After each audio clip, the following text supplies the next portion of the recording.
for us. Let's discuss all of this and more. Joining us is Sean Spicer. He's the Chief Strategist, Communications Director for the Republican National Committee. Sean, thanks very much for coming in. Thank you. We did some math today. So far, more than half of the states, they've already voted in primaries and caucuses. Among Republicans, take a look at these numbers right now. Donald Trump, he has 2 million more votes, actual votes, these aren't polls or anything, than Ted Cruz. He's got 7,500,000 to Cruz's 5,400,000 or so.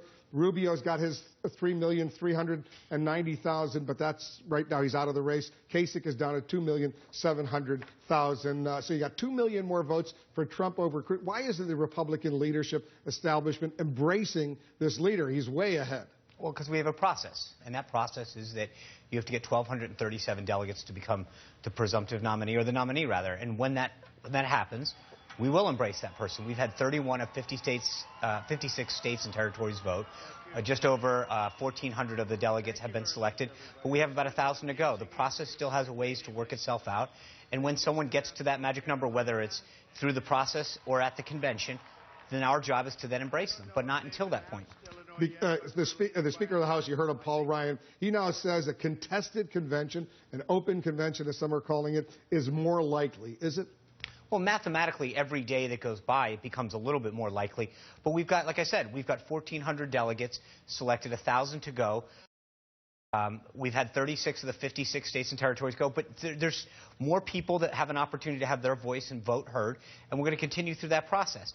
I still think that we'll go to Cleveland with the nominee. If we don't, then we will prepare like we do for every other contingency. We'll have an open, transparent, democratic process where our delegates that were elected will go there and elect a nominee, and we will go out united and win in November.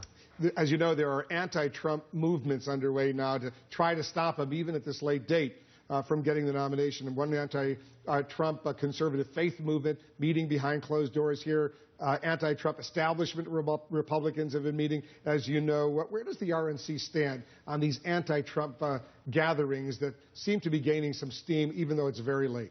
Our job is plain and simple. It's to provide that playing field, to ensure that our candidates have an opportunity to have their voice heard, to get out there, to run a process that gives more states and more voters the opportunity to get their voice and vote heard, and let the candidates accumulate the delegates necessary to win the nomination.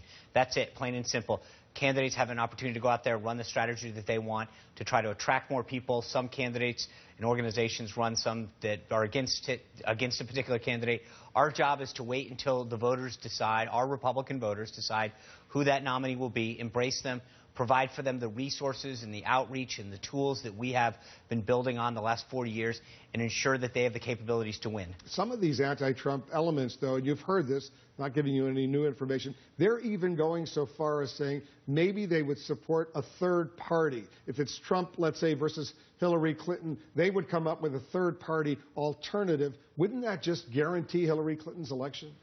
Almost. And I think that we, all Republicans, need to do two things. One is unite behind whomever the voters select as the nominee. When that happens, we as a Republican Party need to grow, not subtract. We don't have that option as a party. So we need to bring more and more people in if we want to defeat Clinton. But the second thing is, when we walk out of that convention in Cleveland united, we need to keep our eye on the prize.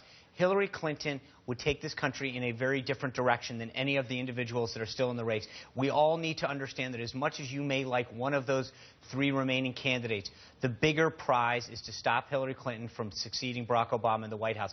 There are potentially 4 Supreme Court justices alone. That alone should make every conservative, every independent, and even some Democrats take pause and realize what's at stake in this election, to come back and unite as a party. So from the RNC's perspective, any third party alternative to Donald Trump would be a disaster. Any third party against anyone. The only way we win with any one of those three candidates is united as a Republican Party and working to grow.